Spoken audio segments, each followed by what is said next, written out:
नमस्कार, news knock देख रहे हैं आप। मैं हूं धर्मवीर और आज एक ऐसे प्रत्याशी हैं जो अपने आप को मुखिया प्रत्याशी बताते हैं और न्यूज़ नॉक के कैमरे के आगे उनसे बहुत सारी बातें होंगी और जानेंगे कि मुखिया प्रत्याशी बनने से और बनने के बाद तक, चुनाव जीतने तक कैसे कैसे रंग बदलते हैं लोग और पंचायतों के लिए क्या होता है, कैसे प्रतिनिधि को लोग चुने और अपनी दावेदारी किस प्रकार से ये ठोक रहे हैं। इनका नाम है अभिलाष कुमार सिंह। स्वागत है अभिलाष जी, प्रणाम।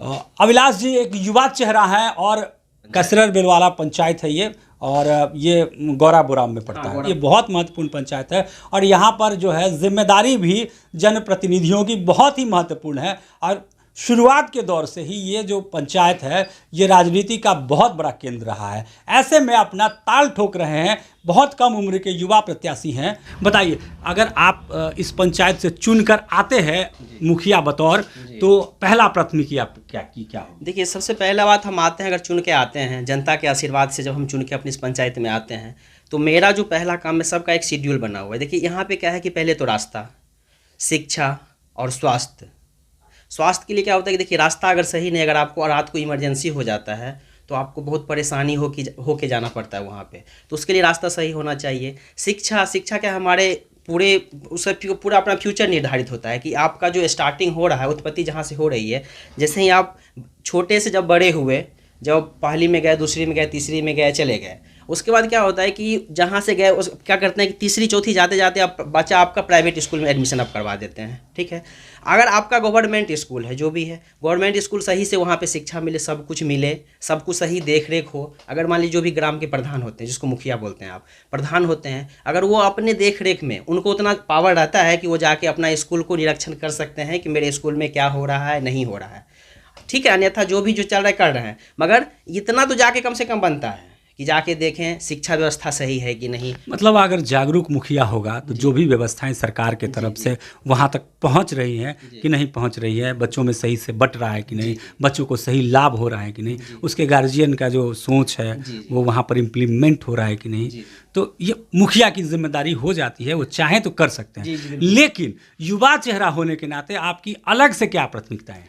देखिए, मेरा युवा चेहरा, एक मेरा ये पर्सनल ये है कि जो भी काम हो एकदम सशक्त के साथ हो। ये नहीं कि आपको अगर कोई काम आपका पेंडिंग हो गया तो अगर आप अपने प्रतिनिधि के पास जाते हैं तो बोलता है कि नहीं, ब्लॉक चले जाइए। अगर मान लीजिए आप जिस टाइम आप जो पद लिए हैं, वार्ड मेंबर हैं, पंच हैं, समिति हैं, सरपंच हैं, सबका ऑफिस बना हुआ है, एक कार्यालय बना होता है सबका, पंचायत कार्यालय बना हुआ है, तो वहाँ पे सारी चीज़ की व्यवस्था होती है। कल के डेट में अगर मान लीजिए किसी को कोई भी काम हुआ तो मुखिया के घर पे आप दौड़ के जाते हैं, यानी तो मुखिया जी हैं जो भी अपना घर पे कार्यालय बनाए हुए तो अपने घर पे रहें, अपना जो टाइम बना हो उस टाइम पे रहें। जो सरपंच हैं, देखिए, जीतने के बाद लोगों की प्राथमिकताएं पहले ही दिन से चेंज हो जाती हैं। वो जीत के जश्न से लेकर जनता का हाथ जोड़ना, आभार व्यक्त करना, उसके बाद ही उसकी कमर भी तोड़ने में कोई कसर नहीं खर्च करते हैं जो प्रतिनिधि। अभी तक आमतौर पर इसी ढर्रे पे समाज चलता रहा है, क्योंकि 20-25 सालों से मैं पिछले देखता आ रहा हूँ यही रीत है। और कोई भी ऐसा पंचायत अपने आप को, बहुत कम है, 2-4-5 ही होंगे ज़िला में जो अपने आप को मॉडल पंचायत के रूप में विकसित कर पाए होंगे। तो ऐसा नहीं लगता आपको कि प्रतिनिधियों की कहीं घोर कमी होगी? देखिए, क्या चीज़ सबका अपना अपना करने का तरीका है। मैं आ रहा हूँ किस तरीके से करूँगा, ठीक है। मेरा आने का यही है कि अपना सर्वांगीण विकास, जो भी सब तो सर्वांगीण विकास के लिए यहाँ जो भी आते हैं, तो मेरा एक ही है कि आपके पंचायत में जो भी हो। देखिए, बहुत सारे ऐसे पंचायत एक आदर्श पंचायत में घोषित हो गए हैं। मेरा पंचायत इतना थोड़े कमजोर है कि मेरा पंचायत आदर्श पंचायत में घोषित ना हो। क्यों नहीं हुआ है? क्या योजनाएं हैं आदर्श पंचायत घोषित करवाने की? मेरे पंचायत में चाहे जो भी काम हो, सरकार की जो भी योजनाएं आती हैं, तो उसको ईमानदारी से अगर किया जाए, ठीक है ना, चाहे जो भी करने वाले हों, चाहे आप हो, हम हो, 3rd-person कोई भी हो, जो भी आपको चांस मिलता है काम करने का, उसको अगर 110% में आप करें ना, 110% में करें, तो अगर 10% को ऊपर से हटा लीजिए, 100% में करें, तो आपकी पंचायत विदिन 2 से 3 ईयर में आपकी पंचायत आदर्श पंचायत में आ जाएगी। सबसे बड़ी बात है कि एक पंचायत में 5000 से अधिक वोटर होते हैं और 5000 लोगों को आप एक साथ संतुष्ट नहीं कर सकते। राजनीतिक परिदृश्य और हालात कुछ ऐसे बनते हैं कि मुखिया विलेन हो जाता है। अगर बनते हैं तो, या कहीं पर काम नहीं हो पाता है, बहुत सारी मजबूरियां भी होती होंगी, तो उस समय उसको विलेन के रूप में प्रेजेंट कर दिया जाता है। तो इस परिस्थिति को आप कैसे हैंडल करते हैं? जैसे बोले ना कि मान लीजिए कोई किसी को बोले कोई विरोधी हो जाता है, यानी विलेन बना देता है, तो सबसे पहला बात क्या है कि कोई भी विलेन क्यों बनाता है आपको? आप अगर 5,000 जनता की प्रतिनिधि करने आते हैं तो आपके लिए सब समान है। आप जो भी करेंगे, चाहे जो भी एक थोड़ा सा भी कुछ भी आए, तो जनता के पास पहुंचना चाहिए। तो किसके माध्यम से पहुंचेगा? कई बार आवंटन बहुत सीमित होता है जी, और जन आकांक्षा बहुत भारी रहता है। जी, जी, तो उस सीमित आवंटन में सीमित लोगों को चुनना होता है, ये मजबूरी भी होती है, मैं जी, भी जी, जानता हूँ इस चीज़ हाँ। को। तो वैसे में आप अगर पूरे पंचायत को लेकर चलेंगे तो नहीं चल पाएंगे। वैसे में आपको चुनाव करना पड़ेगा, आप किस किस को देंगे, सबसे पहले तो वहाँ पर पेंच फंसेगा। सबसे पहला बात है कि आप पहले एरिया देख लीजिए ना कि कौन सा उस तबके के है, कौन उस मजबूरी में है। ऐसा नहीं है कि अब जो मजबूरी में है तब उसको दीजिएगा ना, जब उस तरीके से आवंटन आया। इस मजबूर लोगों की पहचान कैसे करेंगे? देखिए, सबसे पहला बात है कि मजबूर लोगों की पहचान होता है नहीं, देख लीजिए जैसे आप देखते हैं, जैसे बाढ़ आती है, जैसे बाढ़ आई, मजबूर परेशान आप कब करेंगे? जब कोई बीमारी आपत्ति आई, देश पे कोई आ गया, तो इस टाइम आपको सरकार देती है ना व्यवस्थाएं कि आप ये चीज़ करें। तो सबसे पहले बात तो जिस तरीके से आप घूमते हैं पूरे पंचायत में, जैसे अभी चुनाव है, आपने पंचायत का दौरा किया? जी, पंचायत का दौरा किया। जैसे अभी चुनाव है तो चाहे हर कोई आदमी जाता है कि वोट हमको दीजिए, हमको दीजिए, तो उसी दौरान तो पता चल जाता है ना कि मान लीजिए ये थोड़ा जो जगह है थोड़ा सा डाउन है। बहुत जगह ऐसे देखे हैं कि जाने का रास्ता है, वहाँ पे रास्ता नहीं बना हुआ है, रास्ता टूट गया है, डैमेज हो गया है। यानी क्या, देखिए इस तरीके से बना हुआ है कि वो जाने का रास्ता किसी का गाँव से हट के, जहाँ पे जगह की कमी हो गई, ज़मीन की कमी हो गई, तो खेत की तरफ आ गए हैं, जो कि आपके पंचायत में आता है, उस तरीके से रास्ता बन जाता है। तो उस हिसाब से रास्ता क्या है, तो टूटा फूटा रास्ता है, पानी इतना होता है, डाँड़ भर पानी में जाता है फिर वहाँ रहने के लिए। अच्छा, ये जो एरिया है वो बाढ़ग्रस्त एरिया है। जी, जी। बार हर साल लगभग 2-3 साल या हर साल बाढ़ आता है यहाँ जी, पर। जी, आता है। कोई ऐसी योजना, कोई ऐसा स्कीम है आपके मन में कि आप, अगर हो सकता है जनता अगर आपको मौका दे दे तो उसको वो चीज़ कुछ जादू की छड़ी घुमा दे और उस चीज़ पर नियंत्रण हो जाए? देखिए, सबसे पहला बाढ़ अगर आती है ना, तो सबसे पहला क्या चीज़ है कि जिनको चाहिए, अभी सबके समय में इसको क्या चाहिए, रास्ता। अब कहीं भी जाते हैं ना, चाहे आपको बम्बई जाना हो या दिल्ली जाना हो या आपके पंचायत घूमना हो, तो पंचायत में कुछ ऐसे जगह भी आपको पैदल जाना होता है, कुछ ऐसे भी घर हैं जिन पे आप मोटरसाइकिल से डायरेक्ट जाते हैं, उतर जाते हैं, कुछ ऐसे भी हैं मोटरसाइकिल ऊपर में लगाते हैं और पैदल होके जाते हैं। जिस तरीके से आप पैदल होके जाते हैं तो आपको तो उतनी मजबूरी समझ में आती है ना कि वो कितना परेशानी में रह रहा है। रात को बहुत सारे ऐसे कष्ट, अगर मान लीजिए कोई डिलीवरी पेशेंट है, आप मान लीजिए कि आपका जो लोकेशन बना हुआ है, ठीक है, इस लोकेशन के बीच में 100 मीटर के ही दायरे में रास्ता टूटा हुआ है, तो आप सोचिए उस पेशेंट को उठा के ले जाने में क्या स्थिति होती है। वो जो जनता है ना, वो जनता आपको बताएगी। मैं अपने तरीके से कितना आपको बताऊंगा। जनप्रतिनिधि के होने के नाते इसका क्या मतलब, आपके पास कोई है? मतलब तो सबसे पहले बात है, जो रास्ता कंप्लीट नहीं हुआ है, जो भी चीज़ है, जो भी आप रोड मैप निकालिए, सब तो आपको सरकार गवर्नमेंट बना के देती है ना, और उसके बाद उसमें देख लीजिए कि कौन कंप्लीट है, कौन कंप्लीट नहीं है। जो कंप्लीट नहीं है उसको तो सबसे पहले एक दिशा से क्लियर कीजिए, उसको कंप्लीट कीजिए। मतलब ये कहना चाहते हैं कि आते के साथ रास्तों का जाल बिछाएंगे? सबसे पहले तो रास्तों का जाल चाहिए ही, उसके बाद शिक्षा।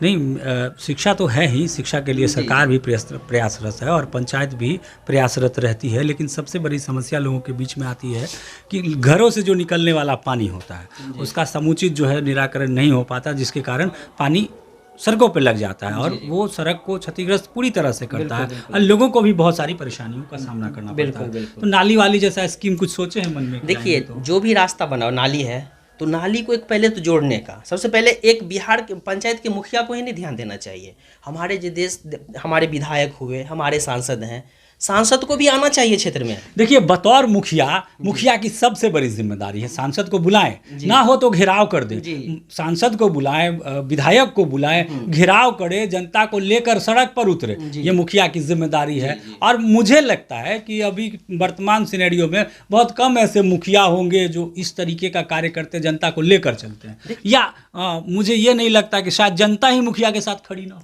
नहीं, क्यों नहीं, जनता क्यों नहीं खड़ी होगी। सबसे पहला बात, अगर मान लीजिए आप, जो हम कष्ट में हैं, आप अगर मेरे साथ खड़े होंगे, या ये कोई थर्ड पर्सन मेरे साथ, अगर किसी को हॉस्पिटल ले जाना होता है तो गांव में ही मोटरसाइकिल में बैठा के अगर आप छोड़ दिए हॉस्पिटल, तो समझिए उसके लिए उस टाइम आप भगवान हुए, डॉक्टर बाद में वो वहाँ पे पहुँचा दिए, है ना। तो उसी तरीके से जो परेशानी है जनता के पास, जैसे आप बोले, आपने बोला नली के लिए, सही बात है, नली के लिए परेशानी है, क्यों नहीं परेशानी होगी, जनसंख्या हो गई है ज़्यादा, तो उस जिस गली में जो भी जो भी है, मान लीजिए महिला तो अब नहीं जाएगी बाहर में स्नान करने के लिए, पुरुष तो चले जाते हैं किसी कल पे स्नान करने के लिए, स्नान कर लेते हैं, चलिए वो पानी वहाँ से चला गया।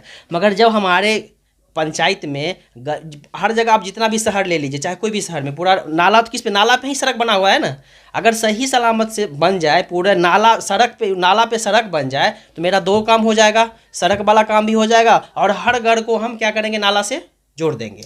अगर नाला जाम हो जाए तो देखिए नाला सड़क तोड़ेंगे, उसके लिए आपकी सारी चीज़ की व्यवस्था देती है ना गवर्नमेंट, आपको साफ सफाई करने के लिए। ऐसा तो नहीं है, आप एप्लीकेशन लिखिए, अपने बीडीओ साहब हैं, बीडीओ को कीजिए एप्लीकेशन, फिर डीएम को कीजिए। अगर मान लीजिए जो चीज़ होता है उसके लिए आपको वो बजट पास किया जाएगा।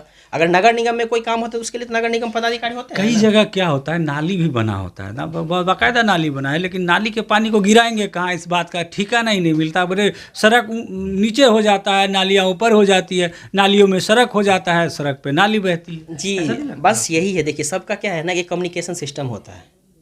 जैसे फ़ोन है तो फ़ोन किसी को लगाए, उसी में क्या करते, कॉन्फ्रेंस करते हैं। तो बहुत आसान तरीका है ना कि अगर नाला बन रहा है तो नाला का जोड़ने का तरीका होना चाहिए। जैसे आप नदी है, नदी में डायरेक्ट आप नहीं गिरा सकते हैं। हर जगह क्या होता है कि उसको सफाई करने के लिए जो लगता है ना, पानी को साफ़ करके ही नदी में गिराएंगे। अगर मान लीजिए जो भी चीज़ है उसको अच्छे तरीके से वहाँ पे मशीन अगर लग जाती है, हर जगह, हर नदी में ना, हर नदी में बहुत सारा स्पेस होता है। उस नदी के पास जो है एप्लीकेशन दे के, वीडियो साहब को एप्लीकेशन दे के, वीडियो साहब आगे से परमिशन लेके, जब पहले तो नाला बनना चाहिए ना।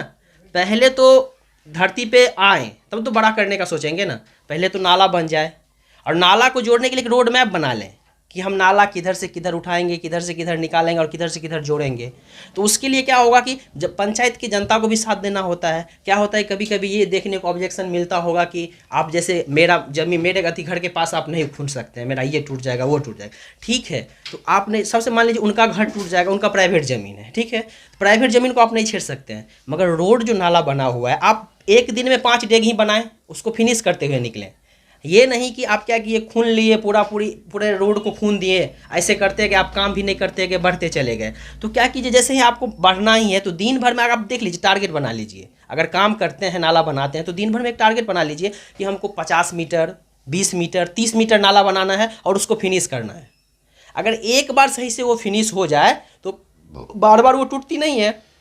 ठीक है, नालियों का स्कीम बना, शौचालय का सबसे बड़ा समस्या है। बाढ़ प्रभावित क्षेत्र में सबसे बड़ा समस्या शौचालय है। कई तरह की सरकारी स्कीम आने के बावजूद भी लोग शौचालय अभी तक बनवा नहीं पाए हैं। जी, तो सही उसके लिए क्या स्कीम है? एक शायद पंचायत में 24 शौचालय का स्कीम होता है, सार्वजनिक शौचालय का। इसके अलावे घरों में शौचालय है और फिर भी जो है घर, मतलब गाँव के बाहर का सड़क जो है पट्टा पड़ा होता है मलमूत्रों से। सही बात है। सबसे पहला बात क्या होता है कि आप स्कीम तो आती है, शौचालय मान लीजिए 24 का बना दीजिए, 25 का बना दीजिए। आप अगर जिस घर में रहते हैं ना, उस घर को अगर सफाई करके नहीं रखिएगा ना, तो वो भी आपको कचरा का डब्बा लगता है।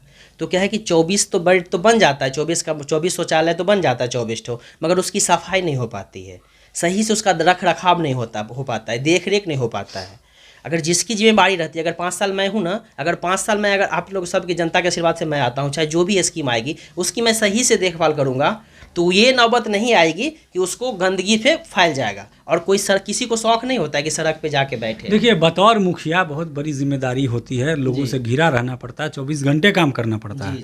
ठीक है, इतना वक्त नहीं मिलता कि खुद जाके शौचालय साफ कराएं या वगैरह वगैरह, तो वैसे में समस्या होती है, उसका मैनेजमेंट। देखिए, सबसे पहला बात क्या होता है कि सब कुछ खुद नहीं करना पड़ता। एक स्कूल के प्रिंसिपल होते हैं, प्रिंसिपल सब काम थोड़े करते हैं, उसके लिए स्टाफ होते हैं, स्वीपर होते हैं, है ना, पानी पहुंचाने के लिए भी कोई है। जैसे आपके प्राथमिक स्वास्थ्य केंद्र है, वहाँ पर डॉक्टर नहीं है, वहाँ पे जो है एएनएम की बहाली नहीं है, वैसे ही बंद पड़ा है कचरे का हमारे, मतलब इस तरीके से होता है। तो अब वहाँ स्वीपर तो है नहीं, स्वीपर की बहाली कैसे करवाएंगे? तो सरकारी। देखिए, सबसे पहला बात, अभी के समय में ना 10 रुपये देने में सब सक्षम है।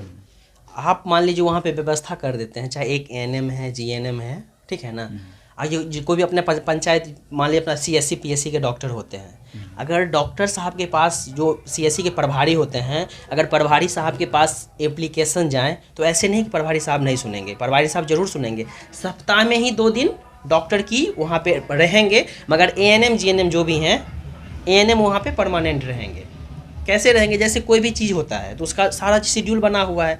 प्रभा जैसे मान लीजिए जो पीएससी में बैठी हुई रहती है, एएनएम जीएनएम जो भी हैं, उन्हीं में से एक छांट के यहाँ पे दे दे, सैलरी तो मिल ही रहा है।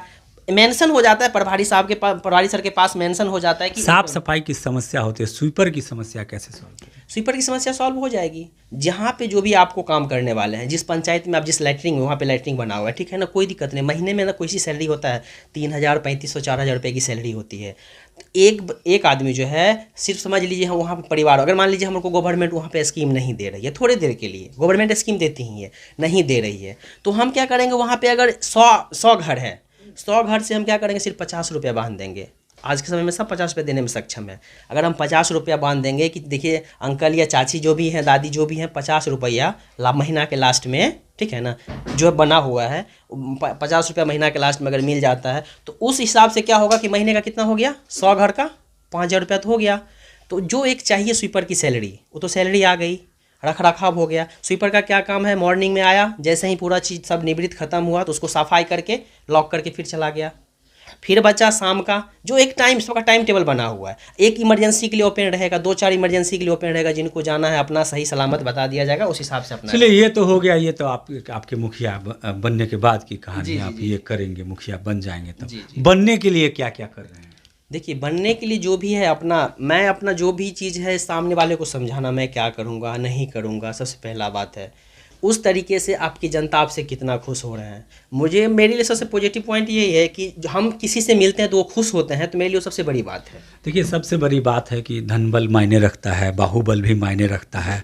और आजकल तो जानते ही हैं, जिस चीज़ का बिहार में बैन कर दिया गया सबसे, और वही चीज़ महत्वपूर्ण भूमिका निभा रहा है ग्राम सरकार बनाने में, लगता है? नहीं ऐसा कुछ नहीं है। देखिए सबसे पहला बात कि धन और बल से कुछ नहीं कर सकते। आज के समय एक बच्चा है ना, बच्चा जब रोड पे टहलते रहता है, उसको बोल दीजिए ए लड़का इधर सुनो, तो मुंह टेढ़िया के चल जाएगा। और उसको बोलेंगे ना बउआ थोड़ा इधर से आइए ना, थोड़ा काम है बउआ, तो आपके पास आएगा। तब सबसे पहला बात, पंचायत में ये कैसे सोच सकते हैं किसी को आप बाहुबल दिखा देंगे। आज के समय में कोई भी ऐसे मूर्ख नहीं रह गए हैं, सबके बच्चे बाहर में पढ़ते हैं, सब उतना शिक्षित, अपना उतना वो जरूर चाहते हैं कि मेरा बच्चा, हम जितना कर लिए हैं मेरा बच्चा उससे अच्छा करे।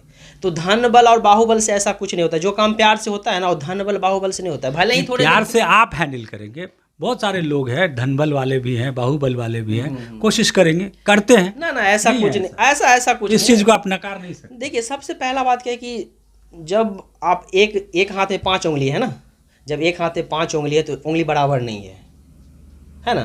तो हम इस विचारधारा के आदमी हैं, हम इस विचारधारा के आदमी नहीं है कि इसको भी अलग करके अथी करें, इसको भी अलग करके करें। तो मेरा पंचायत में आने का एक ही मकसद है कि हम ऐसे करके चलें, और इसमें जितना भी हो इस तरीके से लेके चलें, जिससे कि किसी को खुद भी जितना भी है इस तरीके से हो कि हमसे जल्दी किसी को कष्ट नहीं पहुंचे। तो ये थे एक युवा चेहरा, इनकी सोच आपने सुनी, इनकी बातों को आपने ध्यान दिया। अगर ठीक लगे तो चुन दीजिएगा, ठीक ना लगे तो आपको जो ठीक लगे वही कीजिएगा। फिलहाल अभी हमें दीजिए इजाज़त, किसी और प्रत्याशी के साथ फिर से होगी आपसे मुलाकात। जय हिंद।